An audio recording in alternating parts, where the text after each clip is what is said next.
नमस्कार दोस्तों। आज की कहानी है नाटकबाज बहू का भांडाफोड़। दोपहर के 1 बज रहे थे। सोनल आराम से बिस्तर पर लेटी मोबाइल चला रही थी। तभी अचानक मोबाइल की घंटी घनघना उठी। हेलो भाभी, आप क्या कर रही हैं? ननद चांदनी की घबराई हुई आवाज़ आई। कुछ नहीं दीदी, बोलिए। बस रेस्ट कर रही थी। चांदनी बोली, भाभी प्लीज़ आप जल्दी से हमारे घर आ जाइए।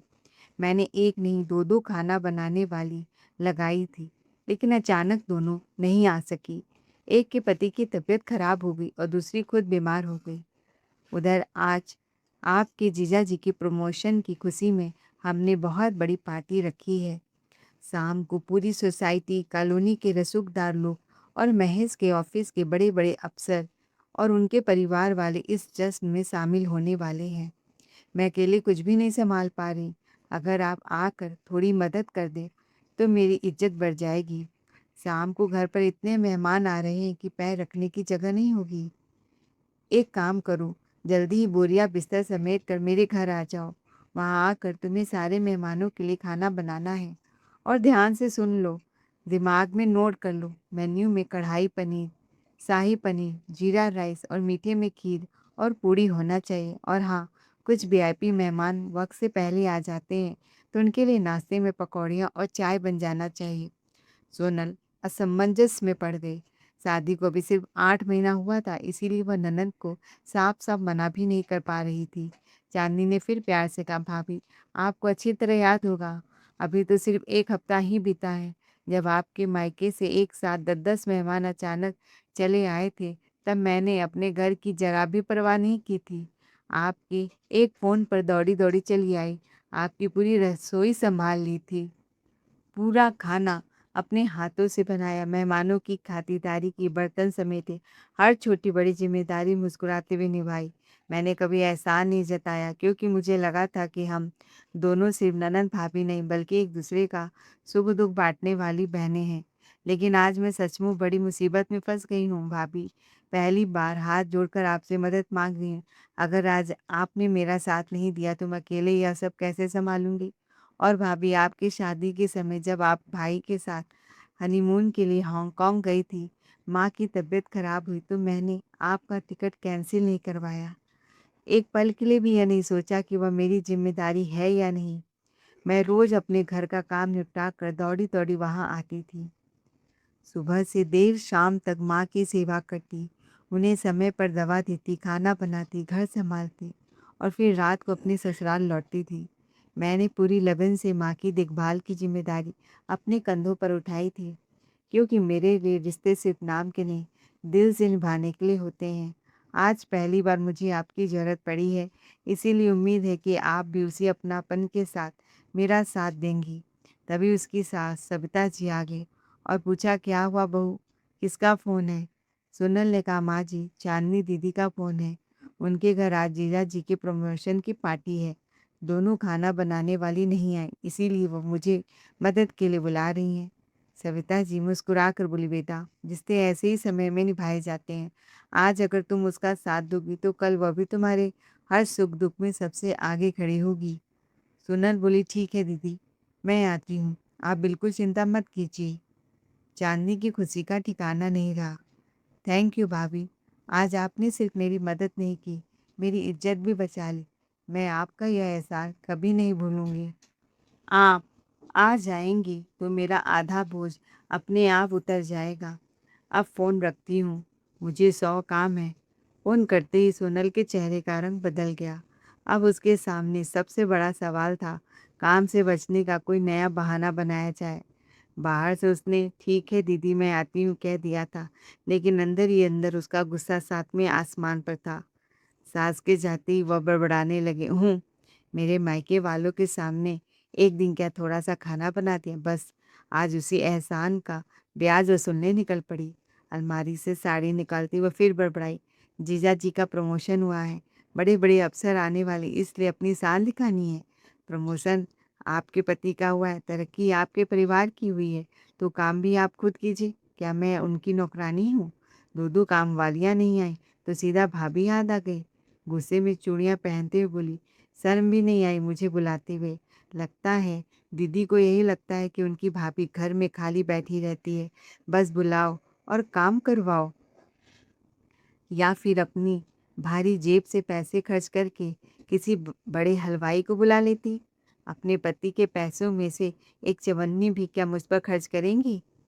ओ टेढ़े करते बोली, ठीक है, जाऊंगी ज़रूर, लेकिन ऐसा काम करूंगी कि दीदी ज़िंदगी भर याद रखेंगी। उन्हें समझ आ जाएगा कि भाभी कोई मुफ्त की काम वाली नहीं है। अपना खर्च बचाने के लिए भाभी को नौकरानी बना दिया।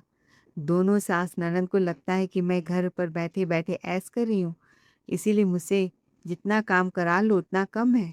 अब देखना आज मैं क्या-क्या करती हूँ। इतने में सविता जी कमरे के बाहर से बोली, बहू जल्दी निकल जाओ, वहाँ लोग इंतज़ार कर रहे होंगे। यहाँ के काम की तो बिल्कुल चिंता मत करना, मैं सब सँभाल लूँगी।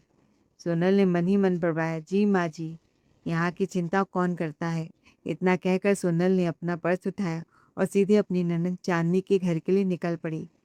अरे भाभी आप आ गई, अब तो मेरी आधी चिंता यहीं खत्म हो गई। देखिए रसोई पूरी आपकी राह देख रही है, आप ज़रा किचन संभाल लीजिए, तब तक मैं बाहर हॉल की सजावट, सफाई और मेहमानों के बैठने का इंतज़ाम देख लेती हूँ। आज अगर आप मेरा साथ न देती तो सच मानिए मैं अकेले कुछ भी संभाल नहीं पाती। फिर 15 मिनट बाद किचन से आवाज़ आई, दीदी दीदी मुझे बहुत तेज चक्कर आ रहे हैं। इतना कहते ही सोनल ने अपना माथा पकड़ा और धड़ाम से किचन के फर्श पर गिर पड़ी। उसकी आवाज़ सुनते ही चांदनी घबरा कर दौड़ती हुई आई। सामने का नज़ारा देखकर उसके होश उड़ गए। अरे भाभी ये क्या हो गया है आपको? अभी तो बिल्कुल ठीक थी, अचानक ऐसा क्या हो गया? कहते उसने सोनल का सिर अपनी गोद में रख लिया। सोनल ने आंखें बंद किए हुए कराते हुए कहा, दीदी पता नहीं मेरे पैरों में बिल्कुल जान नहीं है। ऐसा लग रहा है जैसे पूरा घर गोल गोल घूम रहा हो। मैं तो ठीक से खड़ी भी नहीं हो पा रही। लगता है मैं अभी यहीं गिर जाऊंगी। चांदनी घबरा गई, हे भगवान, मैं भी आपके लिए नींबू पानी बनाकर लाती हूँ। जल्दी जल्दी नींबू निचोड़ा, चीनी घोली, लीजिए भाभी धीरे धीरे पीजिए, शायद थोड़ी राहत मिले। सोनल ने 2-4 घूँट पिए, फिर आंखें बंद करके बोली, दीदी ऐसा लग रहा जैसे पूरा घर झूले की तरह घूम रहा हो। मुझसे तो एक कदम भी नहीं चला जाएगा। चांदनी बोली, बस भाभी अब आप एक कदम भी नहीं चलेंगी। आइए मैं आपको कमरे में छोड़ देती हूँ, बाकी का काम सब मैं संभाल लूँगी। सोनल ने बनावटी संकोच दिखाते हुए कहा, लेकिन दीदी आज तो आपके घर इतनी बड़ी पार्टी है, बड़े बड़े अफसर आने वाले हैं, खाना भी तो अभी नहीं बना, मैं कैसे आराम करूँ? चांदनी ने कहा, भाभी आपकी तबीयत से बढ़कर मेरे मेरे लिए कोई पार्टी नहीं है। मेहमान बाद में देख लेंगे, पहले आप ठीक हो जाइए। सोनल फिर बोली, नहीं दीदी मैं कोशिश करती हूँ भाभी, अब एक शब्द भी नहीं। अब आप आराम करेंगी और पूरा घर मैं संभालूंगी। इतना कहकर चांदनी ने सोनल को कमरे में लिटा दिया और खुद किचन की ओर दौड़ी।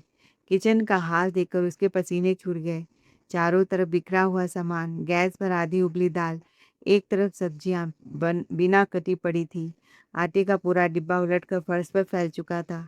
चांदनी खुद से बोली, हे भगवान, अब सिर्फ 2-2.5 घंटे में इतने बड़े बड़े मेहमान आने वाले हैं और रसोई की ये हालत। लेकिन कोई बात नहीं, मेरी भाभी आराम करेगी, चाहे मुझे पूरी ही क्यों न रसोई में पूरी रात खड़ा रहना पड़े। यह कहते उसने अपनी साड़ी का पल्लू कमर में खोसा, दोनों हाथों की चूड़ियां ऊपर चढ़ाई और पूरी ताकत से रसोई संभालने में जुट गई। चांदनी ने माथे पर हाथ मारते हुए मन ही मन का, हे भगवान, ये कैसी मुसीबत आ गई। मैं तो भाभी को अपनी मदद के लिए बुलाकर लाई थी, लेकिन यहाँ तो उल्टा मुझे उनकी सेवा करनी पड़ रही है। अब मैं क्या करूं? इस हालत में इन्हें वापस भी नहीं भेज सकती। कहीं रास्ते में कुछ हो गया तो लोग मुझे ही दोष देंगे। चल चांदनी, रोने का समय नहीं, पहले घर संभाल। वह बिजली की रफ्तार से हाथ चलाने लगी। चारों तरफ बिखरा आटा पहले समेटा, फर्श साफ किया, सब्जियां धो धोकर काटी, मसाले निकाले और एक साथ 3 बर्नर जलाती है। एक तरफ पनीर की सब्जी चढ़ी थी, दूसरी तरफ दाल उबल रही थी, तीसरी तरफ खीर पक रही थी। बीच बीच में वह पूड़ी बेलती, तलती और फिर दौड़कर कमरे में पहुंच जाती। भाभी अब कैसी तबीयत है, थोड़ा आराम मिला? सोनल ने आंखें बंद रखते हुए कहरा कर कहा, ना नहीं दीदी, अभी भी पूरा कमरा घूम रहा है, लगता है मैं उठी तो फिर गिर जाऊंगी। चांदनी बोली, कहीं कोई बड़ी बात तो नहीं भाभी? मुझे तो लग रहा है कहीं खुशखबरी तो नहीं है। सोनल ने तुरंत बात संभालते हुए कहा, न न नहीं दीदी, ऐसी कोई बात नहीं है। मैं घर जाकर डॉक्टर को दिखा दूँगी। आप मेरी चिंता मत कीजिए।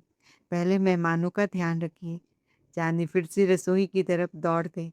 करीब 2 घंटे तक वह बिना 1 मिनट रुके लगातार काम करती रही। पसीने से उसके कपड़े भीग चुके थे, लेकिन उसने किसी चीज़ की कमी नहीं रहने दी।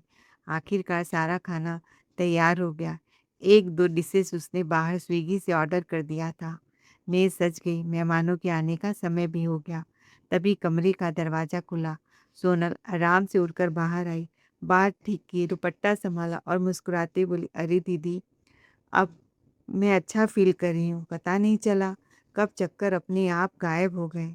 चांदनी ने हैरानी से पूछा, सच भाभी? अभी तो आप कह रही थी कि खड़ा भी नहीं हुआ जा रहा है।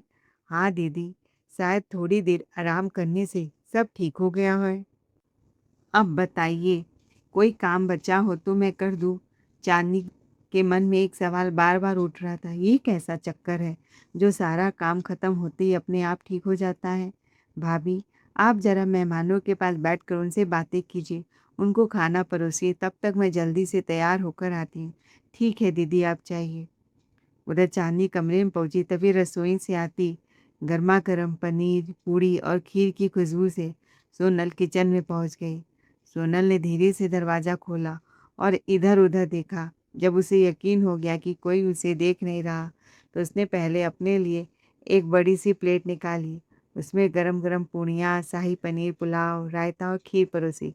फिर आराम से कुर्सी पर बैठकर भरपेट खाना खाया। खाना खत्म करती हुए मुस्कुराई और बोली, वाह दीदी के हाथ का खाना तो सच में बहुत स्वादिष्ट बनता है। इसके बाद उसने शीशे में खुद को देखा, सजने संवरने लगी। फिर 1 घंटे बाद उसने बड़े प्यार से सबके लिए चाय कॉफ़ी बनाई, ट्रे सजाई और ड्राइंग रूम में पहुंच गए। सोनल ने कहा, दीदी और भी कोई काम बचा हो तो बताइए, मैं कर देती हूँ।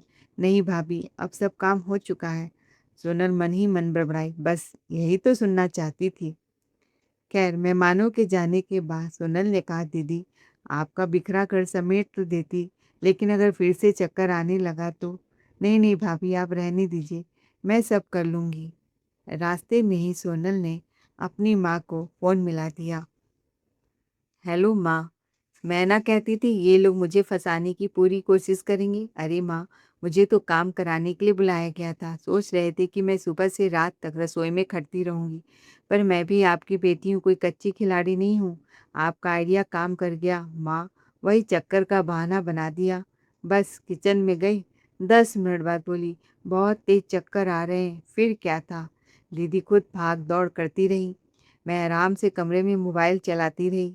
खाना भी उन्होंने बना लिया। मैं आराम से भरपेट खाकर, चाय बनाकर, थोड़ी सी औपचारिकता निभाकर वापस आ गई। उधर से माँ खिलखिलाकर बोली, शाबाश बेटी, दिमाग से काम लिया तूने। अगर हर बार सबका काम करने लगोगी तो लोग आदत बना लेंगे। सोनल भी हंसते बोली, बिल्कुल माँ, अब मैं भी समझदार हो गई हूँ। जहाँ ज़्यादा काम दिखेगा वहीं मेरा चक्कर शुरू हो जाएगा, फिर सब लोग खुद ही काम कर लेंगे। माँ ने कहा, बस एक बात का ध्यान रखना, किसी को शक नहीं होना चाहिए। जब तक राज है तब तक तुम्हारी चाल चलती रहेगी। सोनल मुस्कुराई और बोली, माँ आप बिल्कुल चिंता मत करो। अभी तक तो किसी को कुछ पता नहीं चला और आगे भी नहीं चलेगा। लेकिन सोनल को क्या पता था कि सोनल और उसकी माँ की सारी बातें उसके पिता सुरेश जी सुन चुके थे। अब उनसे रहा नहीं गया। उन्होंने टीवी का रिमोट मेज़ पर पटका और गुस्से में कहा, बस बहुत हो गया भाग्यवान, क्या यही संस्कार दे रही हो अपनी बेटी को? सोनल और उसकी माँ दोनों चौंक गए। सुरेश जी ने कड़े स्वर में कहा, अरे बेटी का घर बसाया जाता है, उजाड़ा नहीं जाता। तुम्हें उसे काम से भागना, झूठ बोलना, बहाने बनाना सिखा रही हो। आज चक्कर का बहाना, कल कोई और बहाना, कब तक चलेगा ये सब? अगर आज उसे नहीं रोकोगी तो कल यही आदत उसके रिश्तों में जहर घोल देगी। सोनल की माँ तुनक कर बोली, अरे रहने भी दीजिए, आप तो हर बात में ज्ञान देने लगते हैं। मेरी बेटी कोई किसी की नौकरानी नहीं कि दिन रात रसोई में ही खड़ी रहे। सुरेश जी ने तुरंत जवाब दिया, नौकरानी बनने की बात कौन कर रहा है? लेकिन अपने ही घर के लोगों का हाथ बटाना क्या नौकरानी बनना होता है? रिश्ते अधिकार से नहीं, जिम्मेदारी से चलते हैं। सोनल की माँ फिर बोली, जब भी माँ बेटी प्यार से दो बातें करती हैं, आप पता नहीं कहाँ से कान लगा कर सुनने आ जाते हैं। ज़रा भी अच्छा नहीं लगता मुझको। जाइए अपना न्यूज़ चैनल देखिए, हमें हमारी बातें करने दीजिए। सुरेश जी ने तेज से कहा, मैं कान लगाकर नहीं सुन रहा था। तुम्हारी बातें इतनी गलत थी कि अनसुनी नहीं कर सका। याद रखना, गलत सलाह देने वाला भी उतना ही दोषी होता है जितना गलत काम करने वाला। आज तुम बेटी का साथ दे रही हो, लेकिन कल अगर यही आदत उसके ससुराल में परेशानी बन गई तो सबसे ज़्यादा दुख भी तुम्हें होगा। ज़रा सोचो, कल को तुम्हारी अपनी बहू भी अगर सोनल की तरह हर काम के वक्त बहाने बनाने लगी, जिम्मेदारियों से मुंह मोड़ने लगे और हर बार बीमारी का नाटक करके पल्ला झाड़ ले, तब क्या तुम्हें अच्छा लगेगा? आज तुम दूसरे की बेटी को सुबह से शाम तक काम में लगाए रहती हो, अपनी बेटी को काम चोरी के गुण सिखा रही हो। याद रखना, जैसा बोगी वैसा ही काटोगी। अरे बस भी कीजिए, जब देखो तब मुझे ही उपदेश देने बैठ जाते हो। क्या हर बात में टांग अड़ाना जरूरी है? अगर मेरी बातें इतनी ही बुरी लगती है तो अच्छा यही होगा कि मैं यहाँ से चली जाती हूँ। डर से सोनल ने भी फ़ोन रख दिया, क्योंकि वो अपने पिता से बहुत डरती थी। उधर रात को सविता जी ने अपनी बेटी चांदनी को फ़ोन मिलाया। हेलो बेटी, कैसी रही पार्टी? सब ठीक से हो गया ना? और हाँ बहू, सोनल ने तुम्हारा अच्छे से हाथ बटाया या नहीं? चांदनी ने कहा, क्या बताऊँ माँ, जैसे ही भाभी घर पहुँची 10-15 मिनट बाद अचानक उन्हें बहुत तेज चक्कर आने लगे, ज़मीन पर ही गिर पड़ी। सविता जी घबरा गई। क्या बहू गिर गई? फिर अब कैसी है? चांदनी बोली, माँ पहले तो मैं बहुत डर गई। मैंने नींबू पानी पिलाया, उन्हें कमरे में आराम करवाया। उसके बाद पूरी रसोई मैंने अकेले संभाली। सब्जी पूरी दाल मिठाई सब कुछ मैंने अकेले बनाया। बीच बीच में जाकर भाभी का हाल भी पूछती रही। और जब सारा खाना बन गया, मेहमान आने वाले थे, तभी भाभी आराम से उठकर बोली, दीदी अब मैं बिल्कुल ठीक हूँ। सविता जी ने कहा, बहू की तबीयत अगर सच में इतनी खराब है तो कल उसे अच्छे डॉक्टर को जरूर दिखाएंगे। बार बार चक्कर आना ठीक बात नहीं। चांदनी ने हैरत से कहा, क्या माँ, भाभी को पहले भी चक्कर आ चुका है? हाँ बेटी, 10 दिन पहले तेरे दोनों मामा मामी आए थे। जैसे ही बहू रसोई में पहुंची चक्कर आ गए, और जैसे ही मैंने कमर में दर्द होने के बावजूद खाना बनाया, बहू के चक्कर भी रफू चक्कर हो गए। पता नहीं क्यों माँ, मुझे ये चक्कर कुछ अजीब से लग रहे हैं। सविता जी भी गंभीर हो गई। कोई बात नहीं बेटी, सच क्या है ये भी बहुत जल्दी पता चल जाएगा। असल में शादी के शुरुआती 6-7 महीने सोनल बिल्कुल सामान्य रही। वह हंसते हंसते घर का सारा काम करती, सबका दिल जीत लेती। न कभी किसी बीमारी की शिकायत, न सिर दर्द, न कमर दर्द और न ही चक्कर। लेकिन जैसे ही शादी के 8 महीने हुए, अचानक सोनल की तबीयत का नया किस्सा शुरू हो गया। अब घर में जरा सा भी ज़्यादा काम होता, किसी मेहमान के आने की खबर मिलती, सोनल को अचानक तेज चक्कर आने लगते। कभी रसोई में खड़ी खड़ी गिर जाती, कभी सोफे पर बैठ जाती, तो कभी दीवार पकड़कर कहती, माँ जी मुझसे खड़ा नहीं हुआ जा रहा, पूरा घर घूम रहा है। शुरू शुरू में सविता जी सचमुच बहुत घबरा जाती थी। उन्हें लगता था कि बहू को कोई गंभीर बीमारी है। खैर, सोनल जब घर पहुंची तो सविता जी बोली, बहू तू आराम कर ले, रवि तो ऑफिस के काम से बाहर गया है, तो मैं कल तुझे अस्पताल ले चलूँगी। बार बार चक्कर आना अच्छी बात नहीं होती। अब क्या था, बीमारी का बहाना बनाकर सोनल 12 बजे तक सोती रही। सविता जी ने नाश्ता खाना बनाया। सोनल को बिस्तर पर ही बनाया खाना मिला। खाकर वो सीधे अस्पताल पहुंच गए। सोनल को शहर के अच्छे डॉक्टरों को दिखाया। एक नहीं, दो नहीं, पूरे 3 डॉक्टर बदल डाले। Blood test, vitamin test, BP, sugar, thyroid, doctor ने जो जो जांच लिखी, सविता जी ने बिना सोचे सब करवा दी। रिपोर्ट आई तो सब कुछ बिल्कुल सामान्य निकला। हर डॉक्टर की एक ही बात होती, घबराने की कोई बात नहीं, शरीर पूरी तरह स्वस्थ है। हो सकता है थोड़ी कमजोरी या तनाव की वजह से कभी कभी चक्कर आते हों। ये दवाइयाँ ले लीजिए, आराम हो जाएगा। लेकिन दवा बदलती रही, डॉक्टर बदलते रहे, पर सोनल के चक्कर नहीं बदले। हाँ, एक बात जरूर सबकी समझ में आने लगी, सोनल को चक्कर कभी भी नहीं आते थे, बल्कि ठीक उसी समय आते थे जब घर में ज़्यादा काम हो, कभी रिश्तेदार आने वाले हों, कभी पूजा की तैयारी हो, कभी किसी दावत का इंतजाम हो, या फिर घर में दिवाली की सफाई का बड़ा काम हो। बस उसी दिन सोनल अपना माथा पकड़ लेती। माँ जी, आज तो खड़ी नहीं हो पा रही हूँ, लगता है मैं गिर जाऊंगी। और फिर सारा काम बेचारी सविता जी को अकेले संभालना पड़ता। धीरे धीरे सविता जी के मन में भी सवाल उठने लगे, ये कैसी बीमारी है जो सिर्फ काम देखकर ही आती है। लेकिन जैसे ही वह सोनल से कुछ पूछती, सोनल की आंखों से आंसू बहने लगते। माँ जी, आपको लगता है मैं झूठ बोल रही हूँ, मैं खुद इतनी परेशान हूँ और आप मुझे ही गलत समझ रही हैं। सविता जी हर बार चुप हो जाती। एक दिन उन्होंने यही बात अपनी बेटी चांदनी को बताई। चांदनी ने पूरी बात सुनने के बाद कहा, माँ, मुझे कुछ तो गड़बड़ लग रही है। भाभी न तो कमज़ोर है न बीमार दिखती है, अच्छी खासी स्वस्थ है, भरपेट खाती पीती हैं। फिर ये चक्कर सिर्फ काम वाले दिन ही क्यों आते हैं? मुझे लगता है इस रात से पर्दा उठाना पड़ेगा। बेटी, अगर मेरा शक गलत निकला तो मुझे बहुत दुख होगा, लेकिन अगर सही निकला तो अब बहू को सबक सिखानी पड़ेगी। पर रह रहकर सविता जी को यही लगता कि शायद बहू सचमुच कमजोरी से परेशान है, इसीलिए उन्होंने उसकी सेवा में कोई कमी नहीं छोड़ी। कभी अपने हाथों से देसी घी के मेवे, लड्डू, गोंद के पौष्टिक लड्डू बनाकर खिलाती, तो कभी सुबह-सुबह ताज़े फलों का जूस निकाल कर उसके कमरे में ले जाती। कभी बादाम, अखरोट, काजू, किशमिश भिगोकर देती, तो कभी सूप बनाकर प्यार से कहती, बहू इसे पी लो, शरीर में ताकत आएगी। फिर ये चक्कर भी अपने आप बंद हो जाएंगे। इतना ही नहीं, रोज़ दूध में केसर और बादाम डालकर पिलाती, समय पर दवा खिलाती और हर दूसरे दिन उसकी तबीयत पूछती। लेकिन हैरानी की बात यह थी कि सविता जी की सेवा बढ़ती जा रही थी, पर सोनल की कमजोरी कम होने का नाम ही नहीं ले रही थी। फिर कुछ महीने बाद अचानक चांदनी ने अपनी माँ सविता जी को फ़ोन मिलाया। हेलो माँ, आज भाभी की पहली शादी की सालगिरह है। मैंने सोचा है इस बार उन्हें एक प्यारा सा सरप्राइज़ दूँ। मैं अकेली नहीं आ रही, मेरे साथ मेरी सासू माँ, ननद जेठानी और पूरा परिवार भी आएगा। बस एक बात का ध्यान रखिएगा, भाभी को ज़रा भी भनक नहीं लगनी चाहिए।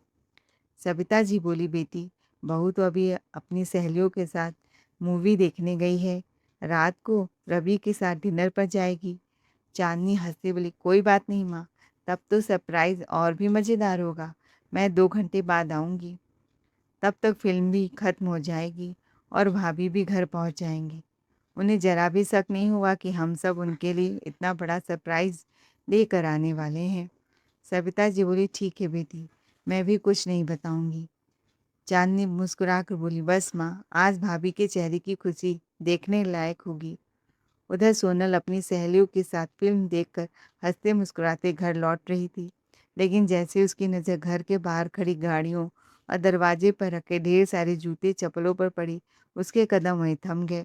उसने दूर से ही अंदाज़ा लगा लिया, लगता है आज तो मेहमानों की पूरी फौज घर पर उतर आई है। एक पल में उसके चेहरे की सारी मुस्कान गायब हो गई। वह मन ही मन बड़बड़ाने लगी, लो, हो गया मेरा सारा प्लान चौपट। इतने सारे मेहमान आए, मतलब सीधा रसोई में घुसो, चाय बनाओ, नाश्ता बनाओ, खाना बनाओ, उफ, बर्तन समेटो, आज तो मुझे बिल्कुल नहीं फंसना है। उसने अपनी एक सहेली के कान में फुसफुसाया। फिर सोनल ने अपना माथा पकड़ा और अरे मेरा सिर, अगले ही पल वह लड़खड़ाई और धड़ाम से जमीन पर गिर पड़ी। सहेलियां घबराकर चिल्लाने लगी। इतने में सोनल की सहेली रूपा उसे सहारा देकर घर के अंदर आई। घबराई हुई आवाज में बोली, आंटी जी, आंटी जी। रास्ते में अचानक सोनल को बहुत तेज चक्कर आ गया। देखते ही देखते ये बेहोश होकर गिर पड़ी। बड़ी मुश्किल से मैं इसे संभाल कर यहाँ तक लाई हूँ। यह सुनते ही घर में मौजूद सभी मेहमान घबरा गए। कोई पानी का ग्लास लेकर दौड़ा, कोई पंखा झलाने लगा, तो किसी ने जल्दी से चेहरे पर पानी के छींटे दे मारे। अरे जल्दी करो, बहू को होश लाओ। सविता जी घबरा कर बोली। 2-3 बार पानी के छींटे पड़ते ही सोनल ने धीरे धीरे अपनी आंखें खोलने का नाटक किया। कमज़ोर आवाज़ में बोली, माँ जी, मुझे मुझे बहुत तेज चक्कर आ रहे हैं। ऐसा लग रहा है जैसे पूरा घर मेरी आँखों के सामने घूम रहा है। लेकिन अगले ही पल जैसे ही उसकी नज़र सामने खड़े एक शख्स पर पड़ी, उसके चेहरे का रंग उड़ गया। पप पप पापा। सामने उसके पिता सुरेश जी खड़े थे। उन्हें देखते ही सोनल की जैसे सिट्टी-पिट्टी गुम हो गई। वह घबरा कर जड़ से आधी उठ बैठी और हकलाते बोली, अरे पापा, आप यहाँ? आपने तो आने की कोई खबर नहीं दी थी। क्यों बेटी, क्या मेरे आने से तुम्हें खुशी नहीं हुई? या फिर मेरा अचानक आ जाना तुम्हारे किसी राज पर भारी पड़ गया? सुरेश जी की यह बात सुनते ही सोनल का दिल जोर-जोर से धड़कने लगा। उसे पहली बार महसूस हुआ कहीं उसके चक्कर का खेल अब खत्म होने वाला तो नहीं। सोनल ने घबराई हुई नज़रों से चारों तरफ देखा। सामने सिर्फ उसके पापा सुरेश जी नहीं, बल्कि उसके भैया, भाभी और माँ भी खड़े थे। एक पल के लिए सोनल की तो बोलती ही बंद हो गई। भाई विशाल बोला, सोचा था हमारी छोटी बहन हमें देखकर खुशी से उछल पड़ेगी, लेकिन यहाँ तो हमें ही बड़ा सरप्राइज़ मिल गया। यह क्या नाटक लगा रखा है सोनल तुमने? तभी चांदनी भी आ गई। भाभी, पूरा प्लान मेरा था। मैंने सोचा था कि इस बार आपकी पहली सालगिरह को यादगार बना दूँ, इसीलिए मैंने आपके मायके और अपने ससुराल दोनों परिवार को बिना बताए बुला लिया। सविता जी ने चिंता भरे स्वर में कहा, भाई साहब, पिछले कई महीनों से बहू को यही परेशानी है। जब भी ज़रा सा ज़्यादा काम होता है या घर में मेहमान आते हैं, इसे अचानक तेज चक्कर आने लगते हैं। हमने कई डॉक्टरों को दिखाया, ढेरों जांच कराई, लेकिन आज तक बीमारी समझ में नहीं आई। सुरेश जी बोले, बहन जी, मुझे माफ़ कर दीजिए। लगता है हमने अपनी बेटी को पहचानने में बहुत बड़ी भूल कर दी। अगर इसकी तबीयत सचमुच इतनी ख़राब है, हर दूसरे दिन बेहोश हो जाती है, तो अब इसे आपके घर नहीं छोड़ सकता। आज ही इसे अपने साथ अपने घर ले जाऊँगा। अपनी परेशानी आपके गले नहीं डाल सकता। कमरे में सन्नाटा छा गया। सविता जी कुछ समझ नहीं पाईं। उसी समय सोनल घबरा कर एकदम उठ बैठी। न न नहीं पापा, आप ये क्या कह रहे हैं? मैं कहीं नहीं जाऊंगी, यही मेरा घर है, यही मेरा ससुराल है। मैं रवि से बहुत प्यार करती हूँ। सुरेश जी ने तीखी नज़र से उसकी ओर देखा और बोले, अरे, अभी 5 मिनट पहले तो तुम कह रही थी कि तुमसे उठा भी नहीं जा रहा है, अब एक झटके में खड़ी भी हो गई। सोनल की बोलती बंद हो गई। सुरेश जी आगे बोले, बेटी, ससुराल से अधिकार लेने की जगह नहीं होती, जिम्मेदारियां भी बखूबी निभानी पड़ती है। सुख दुख में पूरा परिवार मिलकर साथ देता है, लेकिन तुमने तो हर जिम्मेदारी से बचने के लिए बीमारी का नाटक कर लिया। अब बताओ, मैं तुम्हारे घर अचानक आ गया, अब चाय नाश्ता कौन देगा? बहू के होते बीमार सास सेवा करेगी मेहमानों का, या फिर मेहमान खाली पेट लौट जाएं? चलो, जहाँ ऐसी बहू बेटी हो, वहाँ एक गिलास पानी भी नसीब नहीं होगा। अब तुम बोरिया बिस्तर समेटो और चलो यहाँ से। जब तक रिश्तों की अहमियत और जिम्मेदारियों का मतलब नहीं समझोगी, तब तक इस घर में रहने का कोई अधिकार नहीं है। सोनल कुछ बोलने ही वाली थी कि सूरज जी ने उसे डांट कर रोक दिया। और सुनो, अब झूठ बोलने की जरा भी कोशिश मत करना। उस दिन तुम और तुम्हारी माँ फ़ोन पर जो जो बातें कर रहे थे, मैंने एक-एक शब्द सब सुना था। तुम दोनों इस बात पर खुश हो रही थी कि कैसे चक्कर का बहाना बनाकर काम से बच जाती हो। मुझे यह नहीं पता कि तुम बार-बार वही नादानी करती हो। वो तो आज चांदनी ने हम सबको बुलाया कि आकर अपनी बेटी का हाल चाल ले ले। सुरेश जी की बात सुनते ही सोनल का चेहरा सफ़ेद पड़ गया। आंखों से आंसू बह निकले। वह समझ चुकी थी कि आज उसका हर झूठ, हर बहाना और हर नाटक सबके सामने उजागर हो चुका है। सविता जी, चांदनी, रवि और सभी मेहमान स्तब्ध होकर सोनल की ओर देख रहे थे। अब सोनल के पास सच स्वीकार करने के अलावा कोई रास्ता नहीं बचा था। चांदनी ने कहा, भाभी, मैंने ही जानबूझकर आपके पापा भाई को बुलाया था, ताकि आज दूध का दूध और पानी का पानी हो जाए। आखिर कब तक माँ अकेले पूरे घर की जिम्मेदारियाँ उठाती रहेंगी और आपकी हर झूठ पर विश्वास करती रहेंगी। हम सब ने आपको, इस घर की बहू ने बेटी का सम्मान दिया। आपकी तबीयत खराब समझकर कभी शिकायत नहीं की, कभी कोई काम करने के लिए मजबूर नहीं किया। अगर आपको सचमुच इस घर की जिम्मेदारियां निभाना स्वीकार नहीं है, तो खुलकर कह दीजिए। लेकिन हर बार बीमारी का नाटक करके माँ को अकेला छोड़ देना किसी भी रिश्ते के साथ न्याय नहीं है। सविता जी बोली, बहू, मैं तुझसे काम नहीं करवाना चाहती थी। मैं तो सिर्फ इतना चाहती थी कि जब मैं थक जाऊं, तब तू मेरा सहारा बन जाए। सोनल की आंखों से लगातार आंसू बह रहे थे। उसने सविता जी के चरण पकड़ लिए। माँ जी, मुझे माफ़ कर दीजिए, मैंने आपके प्यार, विश्वास और अपनापन की कद्र नहीं की। आज के बाद कभी झूठे बहाने नहीं बनाऊंगी। आज इस घर की जिम्मेदारियां अपनी समझ कर निभाऊंगी। हाथ जोड़कर बोली, और पापा, अब कभी भी आपका सिर नीचे नहीं झुकेगा। सविता जी ने तुरंत उसे उठाकर गले से लगा लिया। बहू, गलती हर इंसान से होती है, लेकिन जो अपनी गलती मान ले वही सबसे बड़ा होता है। आज से पुरानी सारी बातें यहीं खत्म। रवि भी मुस्कुराते हुए आगे आया। चलो, अब आंसू बहुत बह गए। आज हमारी शादी की पहली सालगिरह है, उसे रोकर नहीं, मुस्कुराकर यादगार बनाते हैं।